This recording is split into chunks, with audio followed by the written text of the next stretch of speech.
First and most important question. Why should people ask questions? When you're asking questions and listening, it's my belief that that's when you have most control over what goes on, because you can control the conversation, just to get the information you want or to build the relationship. You can influence through questions, as everybody knows, right? You can ask questions that just get other people speaking and collaborating, or you can ask questions just to defend yourself, stay in a safe place. So it's really a bit about control, really. People have a lot to say, but not a whole lot to ask. So maybe how can people understand even deeper what you just said right now? Your first observation, I think you're exactly right. And funnily enough, I woke up this morning with that observation. If you think about social media, which is pretty important these days, people don't ask very much on social media, on LinkedIn and so on. They've got a lot to say, but they don't, you don't have a lot to ask. So perhaps one of the things people are most interested in is how to influence other people, right? And so one of the key ways of influencing is using reframes, reframing questions.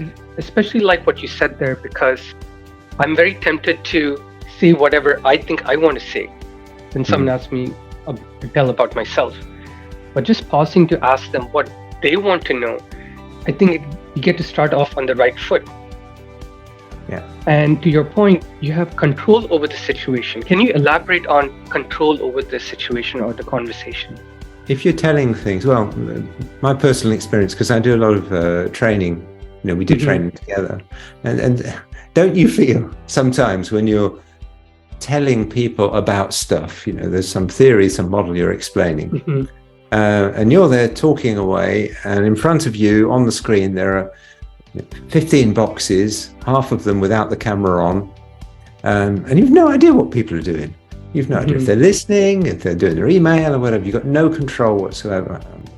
If you ask one or two people to say something, to explain themselves and so on, then you start to understand if they're listening, if they're learning, and that's what I mean by control. And you need that level of control. It's not about manipulating other people. It's a question of having enough control so that the conversation goes in the right direction. Does that answer your question? That does. And I think it opens up even more questions, which is if you're a manager versus an individual contributor, you can use this, sounds like, to bring things in your control and actually drive the conversation in a more productive way. So before we get further on that, I really want us to understand the next thing, which is the what. What are the details? And the first question I have is, I keep finding out there are many types of questions. So can you educate us on the many types of questions? There are many types of questions. I agree with you. It's quite important because when you ask questions, especially if you're trying to bring the conversation under control a bit, you do need to be aware of the types of questions you can ask and the purpose of your question. So if it's a simple situation, you're just investigating something, for example, so you just need facts, you can ask straightforward open or closed questions. You can ask a curiosity question, could you just tell me a bit more about that? That sounds interesting. Once you start to get information, you can ask about the importance of different types of information. What are people's priorities? If they've told you about 5 different problems that concern them, you can try and find out what the most important ones. You've asked people to explain things. Quite often you need to ask clarification questions. So all of those things are pretty straightforward. We do them all the time. It's just quite nice to be aware, because if you're aware for a start, you're liable to be speaking in a more interesting way. If you're investigating, if you're trying to find out something from somebody and you're monotonous in the type of questions you ask, the other person's going to feel like they're being interrogated, right? It's going to feel like it's Spanish Inquisition. And so a bit of variety helps. If you're relationship building, if you're asking questions because you're trying to just get to know the other person, then you ask more gentle questions, what I call umbrella questions that kind of cover such a large scope that the person can answer any way they want, so you put them in a nice, comfortable position with a question like that. Or you can ask them their opinion, right? Mm-hmm. People love telling you their opinions. So if you ask somebody in France at the moment what you think of Mr. Macron, you're going to get a reply. No one's going to hold back on that. So I hear a few things where there's important question, clarification, umbrella, opinion. And I'm more familiar with the closed and open question. And I find it fascinating how we don't pay attention to the type of question we're asking. For example, would you be able to show up on time? Seems to be like a closed question, a simple yes or no. And if it's not a favorable answer, I've kind of closed my option. Versus an open question would be very different. Can you walk us through the differences of the types of questions and how to use one versus the other with an example, if you don't mind? Whoa, I do my best. Well, one thing is be careful, because sometimes you may have a question mark at the end of the sentence, but it's not really a question. Like the example you gave, Right. Would you like to turn up on time is not really a question. At the best, it's a rhetorical question. Right. Which ones do you think I need to clarify most, Suraj? I mean, curiosity, umbrella. Umbrella is an unusual word. Right. I think let us start with the closed versus open. I think there's a lot of advantage for people like me and people on the call to learn the difference and know why pick one over the other. So let's start with open versus closed. Yeah, okay. So closed versus open. I mean, a closed question is one where the answer is either yes or no, or a number, or an address, or something like that. Finished. An open question leaves the other person with much more choice about how they answer the question, basically. Both are good depending on the circumstances. If you want to close a subject, if you want to get to a conclusion, are you going to buy this or not? That's a closed question, and that's what you need to answer. If you don't want to intimidate your potential customer, you'll ask, what do you think of the product? Have you got a project coming up where it might be relevant? Give them space. So that's open closed. I see. It would help me, Andy, if you were able to provide examples of closed questions, maybe a handful. So at what time do we start the podcast? How many people are on the podcast? When's your birthday? Something like that. They're all closed questions. Zaha? I think that when you need to make a quick, impactful decision, and by impactful, I think simple decision, like you said, when is it going to start? Who's going to come?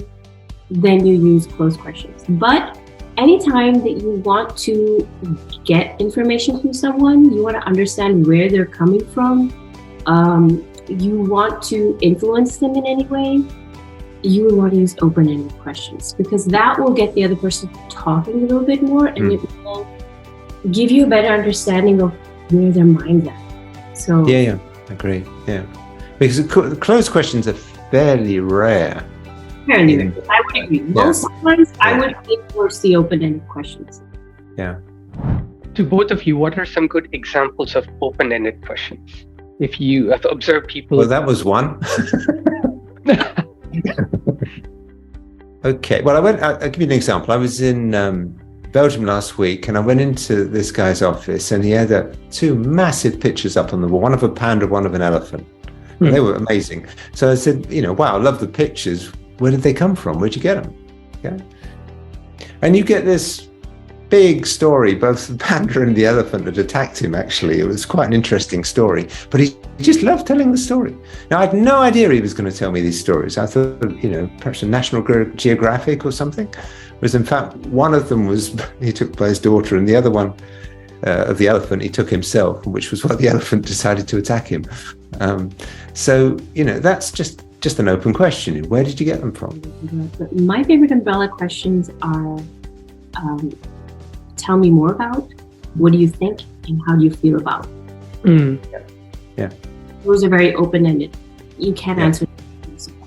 Can you elaborate more on what are some of the intentions that you would consider and then ask questions? I think it's important to be aware of your intention. I mean, it's not too complicated. I think the best intentions when you ask are you're trying to move things forward, in the sense you're trying to help the other person understand something better, or you're trying to influence them in the direction you want things to go. When I'm coaching, and I think this applies to managing as well, I always try and have the intention of helping the other person, because in general you're collaborating with them.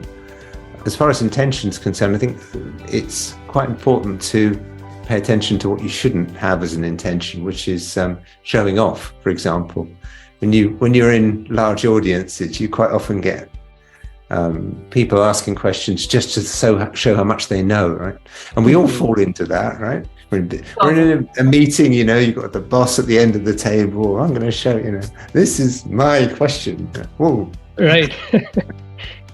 But people recognize your intention. And I think intentions match very well with the types of questions that we talked about. Yes. So are you curious? Are you trying to make the person feel safe? Are you looking for data? So I think paying attention to what our intentions are and then matching it with the questions is very advantageous. Yeah, I agree with you. Yeah, there's an alignment there between the purpose of the question and what you intend, and the two things should be aligned. Yeah. Intentional or unintentional, and that's what it is. I think we have a very good question that will add more value to what we are discussing. We do have one, which is how to handle open-ended questions in an interview, or how not to ask open-ended questions as an interviewer. This is by one of the attendees. Well, as an interviewer, I think you probably want to mix open-ended questions in the way that we've been describing. And sometimes you qualified, to do X or not, and you ask a closed question. Have you got that degree? Have you got that qualification? And you ask the closed question. Other times you just want to, tell me about the work you did at Texas Instruments, and you just say something and then you home in on a particular subject. I see. So the open-ended question. And then how do you handle it as an interviewee? Well, how you handle it as an interviewee, I think, is, well, if you're comfortable and you've got a story and it's nice and concise, just go with it. If you're uncomfortable, try the defensive mechanisms that I was mentioning earlier on. Yeah. I think that's a very good perspective, where someone might be trying to make you feel comfortable. And if I'm self-assured and I don't need that level of comforting, I could answer the question very swiftly, say what's in the resume, and be like, hey, thank you for making me feel comfortable. Now, do you want to know any further details? Yeah. And that's asking a question and taking control back and making them know that, hey, you can ask me more details. I don't need to be babysat or something like that. So that's one way of using questions to take control back of the situation. Would that be fair? Yeah. I certainly think it's this business of using questions for control works on both sides of the table. And again, the word control, I don't want to use in a brutal way. It's not control in the sense of, controlling the other person and making them do things they might not want. It's more a question of just getting things to go a bit more in the direction you want them to. Knowing you, Andy, the word you normally use is guide. You like to guide people. Yeah. This is just guiding people. Right, just guiding things. Yeah, just nudging them along in the right direction. Yes.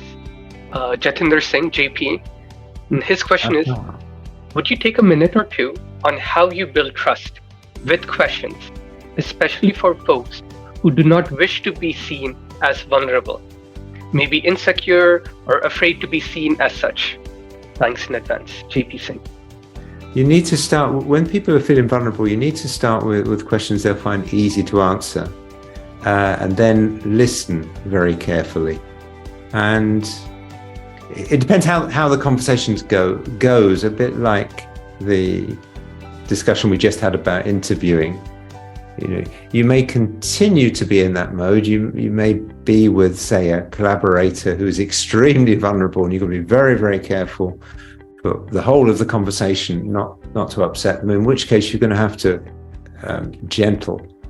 But otherwise, if you're listening carefully, you might feel that they're beginning to trust you and gaining confidence, in which case you can then adjust the purpose according to the way things are going.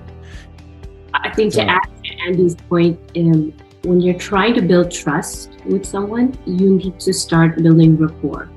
And a quick way to build rapport with someone is to match their energy, match their tone of voice, match their body posture. So once you've matched them and you've started building rapport, and like Andy said, you're asking the gentle questions, you can slowly start pulling them out, and you'll find that they start to open up a little bit more. I think a lot of times people who are shy or who are reserved, if you go up to them and you have all this energy, it will shut them down. Yeah. Match their energy to bring them out. Yeah, you make a very, very good point, because there's different types of vulnerability, and if you're typically talking with engineers, they can be very vulnerable and you know it, but nevertheless they don't like to be treated too gently.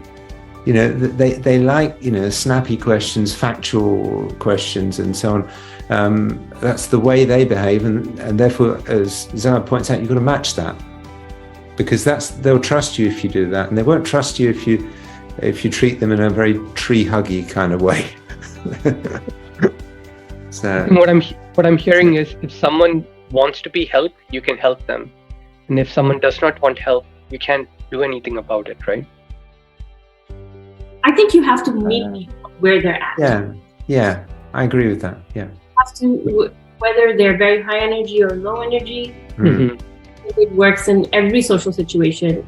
Match the energy first, and then pull them up or pull them down wherever you take them.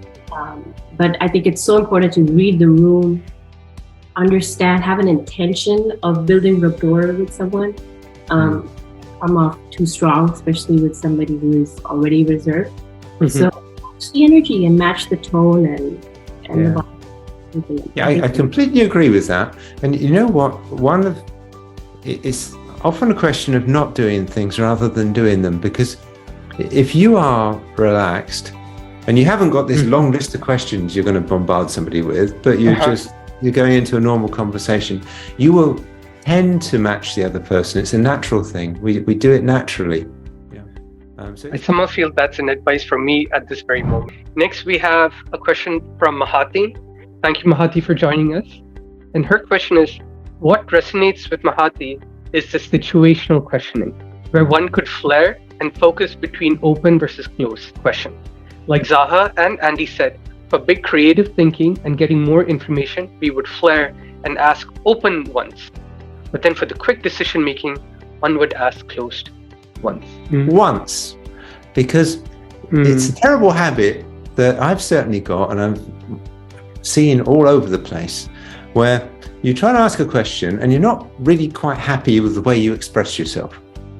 And so before anybody's replied, you try and reformulate it and you explain it a bit more clearly. And that's not quite right. So you just say a couple of other things to clarify.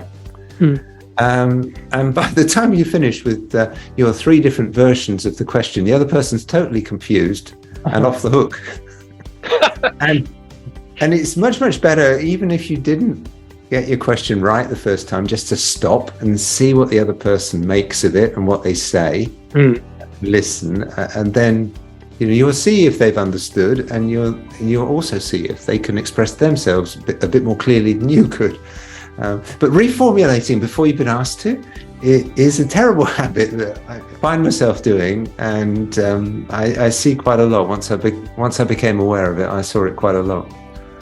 I have to agree. And especially when you ask the question and the person misunderstands, or you think they misunderstood and respond, I'm aching to correct them. I'm like, no, that's not what I asked. Yeah. But that self-awareness is so important. Yeah. How did you figure that out, Andy, to teach yourself to pause? And it's okay to let go. How did I figure it out? Well, it's very gradual. I think you gradually, as you start to talk about these subjects and put words on what you're doing, so you start to classify the types of questions you ask, and so on. And so you start to structure the subject, and gradually that awareness gradually builds up, and you become a little better at observing yourself and other people in action. And then I noticed, I guess it came out of the desire to make the questions short and get the other person to speak. And I found myself saying much too much before I let the other person speak. How do you go about getting information from reluctant sources? How do you use follow-up questions? Describe what is playback and how to use it. How do you study someone's body language and then prime your questions? And lastly, how do you align your body language when asking questions? Yeah. So I'd like to actually hear both your opinions about it. So maybe, Andy, you go first, and then Zaha as well. Some of these things I find much easier to answer when you've got a concrete example, because how do you get underneath, how do you get to the underlying issues? It's a bit like saying, how do you debug software? I mean, it depends. It depends a great deal on the individual issue. I think my first instinct is you've got to give yourself time. So if, as I was mentioning earlier, you come into a conversation and you've got this idea of how many questions you want to ask, or if you're not listening very well, and instead of hearing what the other person's saying, you're thinking of your next question, then you're very unlikely to get to the underlying issues. But if you want to get to the underlying issues, you've got to watch them, you've got to listen, and then you've got to take the time to work out what you're going to say next. And that may require a bit of silence, and that silence actually should add to the power of whatever you say next, to the power of the question. The quality of your question is going to depend on your listening and your thinking. Sounds like an Icon 9 tool map. Kind of, right. Yeah. Kind of. Yeah. What about reluctant sources then? That's interesting, isn't it? Zaha, have you got any thoughts on that? So I think what I have to say relates to both of them. So I'll start with a story. I was working with a customer in Brussels, and these were it was their engineering team.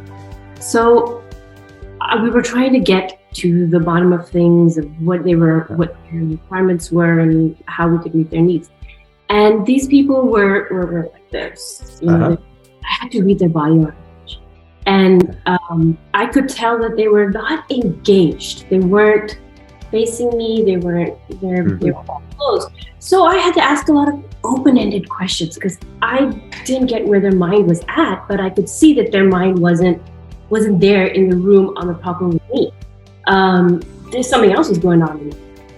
So as I started asking more open-ended questions like, how do you feel? Or how about your opinion about this?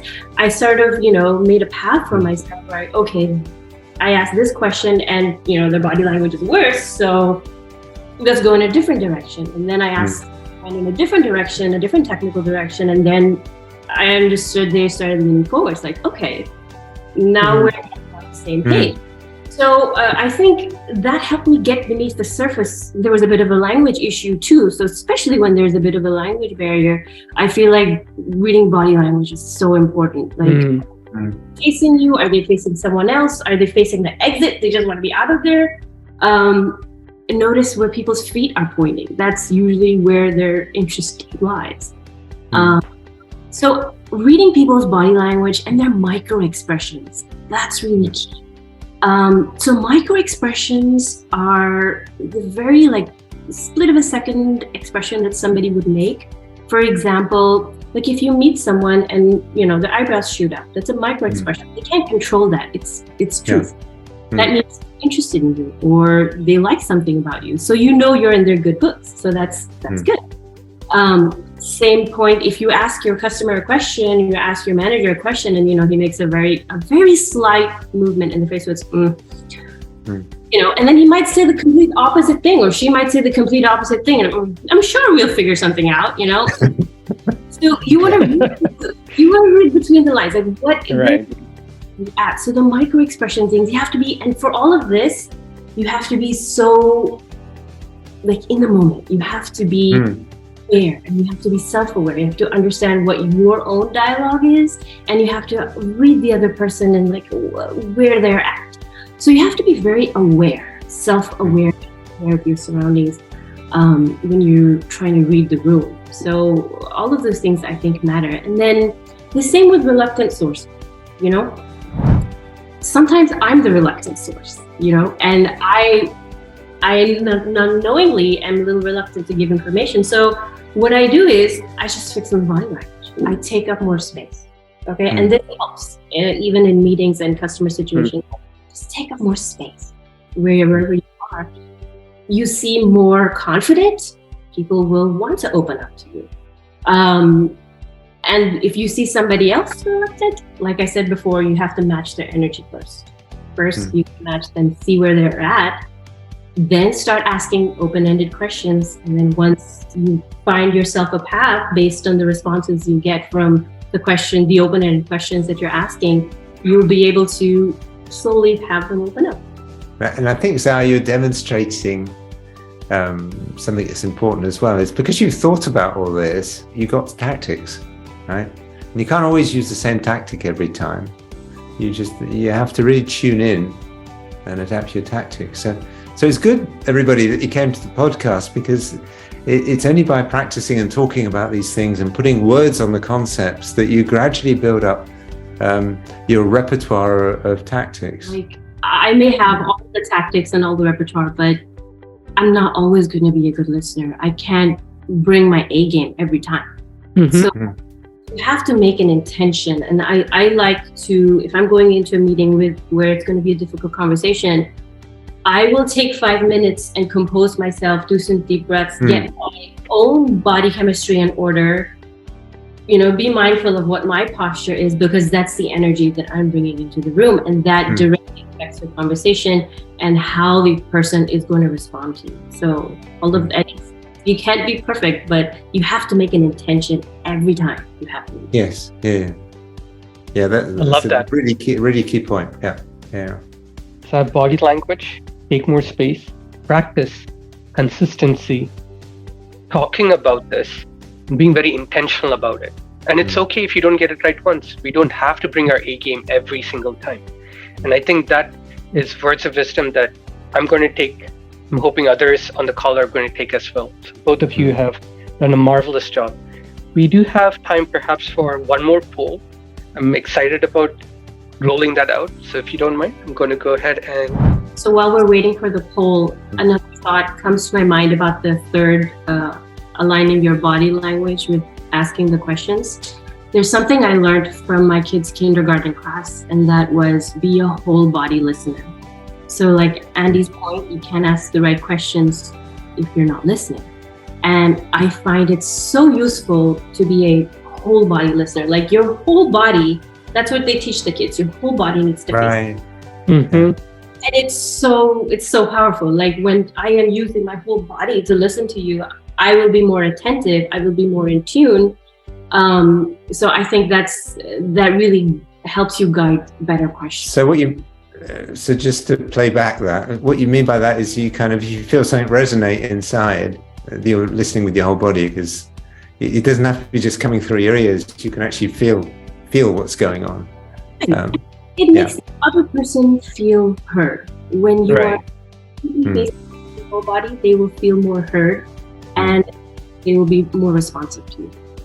I guess a way how not to do it is, Zaha, you were saying something. What was that? Body language. Right. And I think that is so true, like, especially with kids and with anybody. If I'm looking at the camera and saying that what you said made a good impact on me versus me just looking at my image or yours makes a huge difference. So it's much more helpful if I even just look directly at the camera, even though it's, a sensor there, a video sensor. It makes a huge difference for the recipient. That's a very good point. Yeah. And because we do so much by... How do you know when you have asked enough questions? You're interviewing for a new job opportunity. What's your favorite question to ask in an interview? That is tied for first place. So we have 9 votes so far. Yeah. Okay. I'm sure we can, in an email, answer the others as well. But if we can just give a rapid fire, like a minute each. Andy, you 1 minute. Zaha, 1 minute for the first question, and then again a minute each for the second question. Show us the poll. Yeah, go ahead. You asked enough questions. Well, we've got another 4 minutes and 43 seconds, so I'm going to know when the time runs out. Okay. So go ahead and give your 1 minute response for that, and then Zaha another 1 minute. But more seriously, it's when the energy, it's exactly what Zaha's been talking about very eloquently. It's, you can tell when somebody's, if you're watching, when the energy goes out of their face, you've asked enough questions. Yeah. Okay. Zaha? I think it's when you feel the rapport is built and you make progress. And whatever your intention was for progress, whether it was to gain more information, like in your mind, okay, we have moved forward with what our intended goal was here. So you've met your goal, and like what Andy says, their energy is out, or they started facing the exit. That's body language for them. Okay. Or we are both facing the same direction and we're ready to rock and roll, execute, right? So then we're ready to go. Okay. You're interviewing for a new job or opportunity. What's your favorite question to ask an interviewer? Oh, you're trying to get the job. Yeah. Okay. I took it the other way around. Well, if I was interviewing, I'd ask, for examples. I always get something concrete. If you're asking for a job, I'll pass. I haven't done my homework on this one. Zaha? I think a powerful question to ask is, whatever the position is, and like, how would I phrase it? Like, how would you describe someone who is successful in this position?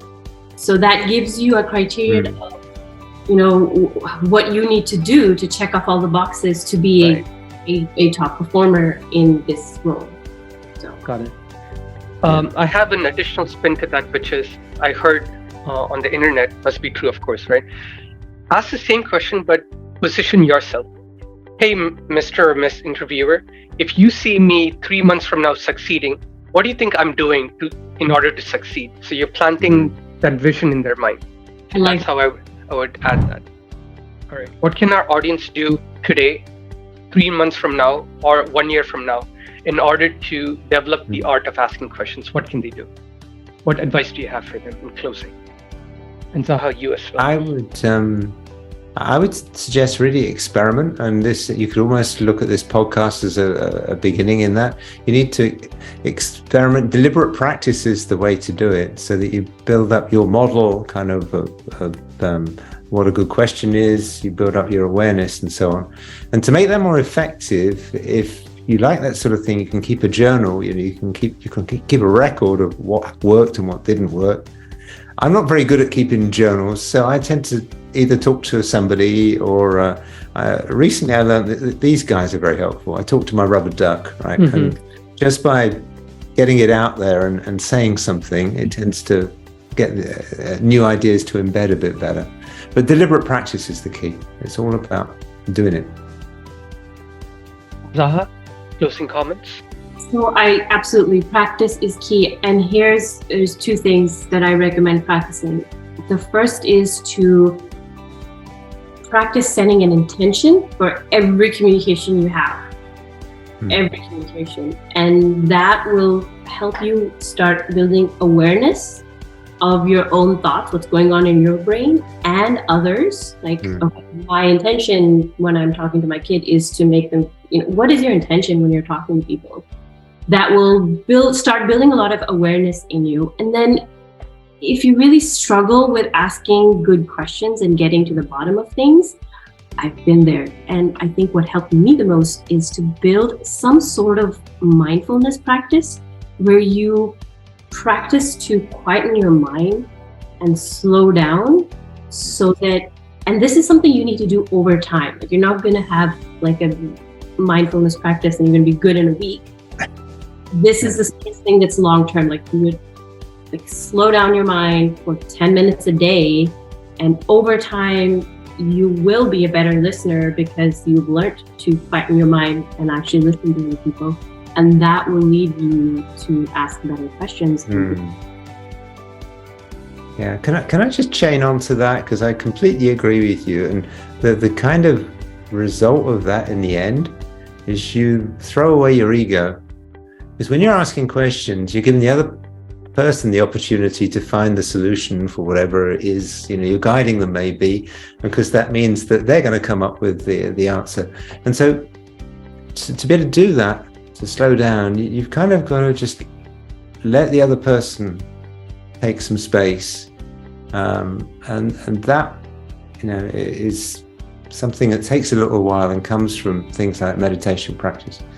And it doesn't mean you're any less effective. It doesn't mean you don't have to abandon your goals or anything like that. It's just you kind of do it a bit more subtly and in a more relaxed way. Wonderful. I thought I had a good time talking to you guys, and the 1 hour just flew by. Very grateful for both of your guys' advice, constant support. So thank you, Andy. Thank you, Zaha, for participating here, educating me, educating our audience. And thank you all for joining as well. And with that, I think we have a close end to today's call. There is a survey that goes out to everyone who joined us. So it takes probably like 5 to 6 seconds to take the survey. Tell us what we can do better, what you like, what you didn't like, and any other future topics that you'd like to listen to. Anything else, Andy and Zaha? Thanks, Suraj. Thank you very much for the organization. You did it beautifully. Thank you. Yeah. That was a great deal. Yeah. Thank you very much. Alrighty. All right. Thank you. Sure, guys. Thank you for coming. Thanks, everyone. See you next time.